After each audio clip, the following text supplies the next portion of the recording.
Bonsoir à tous et bienvenue. Le 21 avril 2020 est une date désormais inscrite dans les annales de l'histoire de notre pays. Ce jour historique a vu naître la session inaugurale de la 9e législature de la République de Guinée. Retour en images et par des témoignages sur les temps forts de cette cérémonie dans ce reportage réalisé par nos équipes.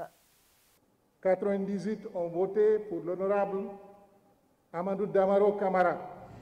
À l'annonce de son nom, le désormais président de l'Assemblée nationale lève le poing, signe de victoire, mais aussi de remerciement à ses pairs qui l'ont plébiscité avec 98% des voix sur 110. À grands pas déterminés, il rejoint le podium et s'installe dans son fauteuil. Sur le perchoir, ses premiers mots sont ceux d'un président conscient de la hauteur de la tâche qui lui est confiée. Amadou Damaro Camara se dit prêt à relever les défis et à être au service du peuple de Guinée.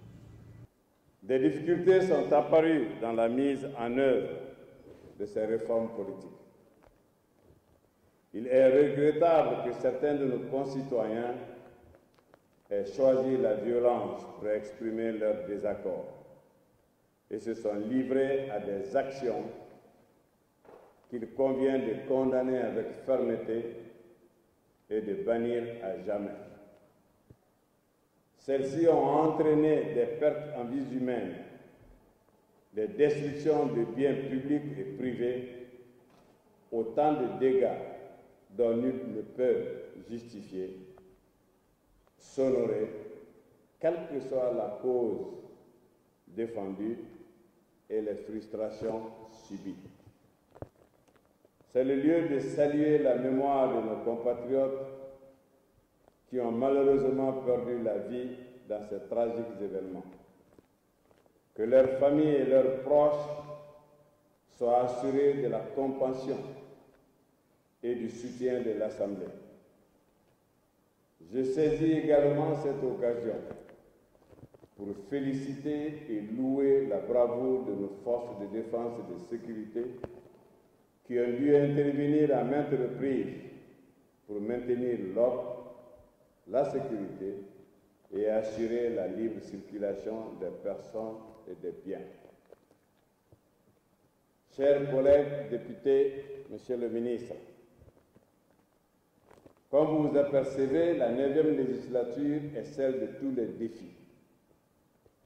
Bien entendu, nous devons nous acquitter des tâches de la Constitution que la Constitution nous confère, légiférer et contrôler l'action du gouvernement.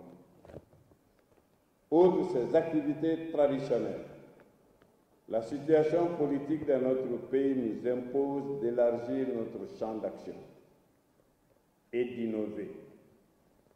Par-delà les appréciations partisanes, souvent qui grossissent ou minimisent tel ou tel aspect de la réalité nationale.